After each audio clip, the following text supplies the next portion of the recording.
हे आहेत 65 वर्षीय राम दुलार कनोजिया। वर्षभरापूर्वी मालाड भागातील मालवणी परिसरात झालेल्या विषारी दारूकांडात त्यांनी आपली 2 मुलं गमावली आहेत। मुलांच्या मृत्यूनंतर सुनांच्या मदतीनं नातवंडांच्या भविष्यासाठी ते राबतायत। सरकारनं दुर्घटनेनंतर 1 लाखाची मदत जाहीर केली खरी, मात्र ती काही आयुष्यभर पुरणारी नाही।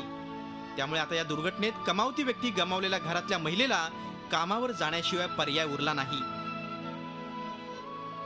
चाय का दुकान है, भजिया भिजिया कैसा भी बना लेते, किधर काम करने जाएंगे, इधर ही है, जैसा तैसा जी लेते हैं हम लोग और किसी का आस नहीं लगा सकते। क्या कोई हमको देगा तो हमारा चलेगा करके हमें भी देना मांगता है। 1 लाख रुपए आपको मिला? 1 लाख रुपए इतना 1 लाख रुपए मिला, क्या होने वाला 1 लाख से? हम लोग को और मदद मिलने वाला था, हम लोग को मिला नहीं करके। बहुत मजबूरी से हम चला रहा हूँ, लेकिन क्या करूँ, अगर नहीं चलाऊंगा तो और दूसरा सपोर्ट सहारा भी नहीं है।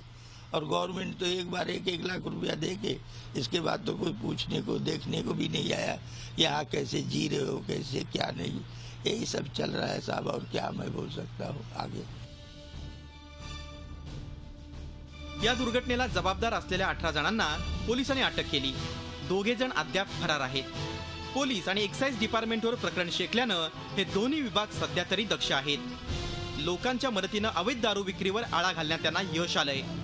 आता या घटनेचा धसका घेऊन मालवणी परिसरातील अनेकांनी दारू सोडली आहे।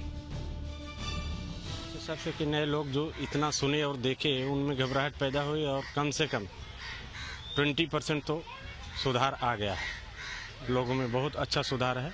इसी तरह से मतलब गाइड रहा तो फ्यूचर भी अच्छा जाएगा। जिथे जिथे आपल्याला ह्या अवैध दारू हातभट्टी जर कुठे आपल्याला सापडतील तर ते आपण उद्ध्वस्त करूया। जरी आपल्याला कायद्याने त्याचा अधिकार नसेल तरी आपण पोलिसाच्या मदतीने पोलिसांना आपण मदत करून हे अड्डे आहेत हे उद्ध्वस्त करूया, असं आम्ही सर्व शिवसैनिकांना सांगितलेलं आहे। मालवणी विषारी दारूकांडानं मुंबईतल्या सर्व यंत्रणांना खडबडून जागं केलंय। असं असलं तरी राज्याच्या ग्रामीण भागात मात्र त्याचा परिणाम दिसत नाही। ठिकठिकाणी अवैध दारू विक्रीचा सुळसुळाट सुरूच आहे। यावर प्रशासन आणि यंत्रणांनी वचक बसवणं गरजेचं झालंय। प्रशासकीय यंत्रणेच्या सतर्कतेमुळे आता मुंबईत हातभट्टीची दारू मिळण्याचं प्रमाण कमी झालं असलं तरी यासाठी 106 जणांचा बळी जाण्याची वाट पाहावी लागली। कारण आपल्याकडं एखादी मोठी दुर्घटना घडल्याशिवाय त्या समस्येचं गांभीर्यच लक्षात घेतलं जात नाही। व्हिडिओ जर्नलिस्ट प्रमोद गरुडसह कृष्णात पाटील, झी मीडिया, मुंबई।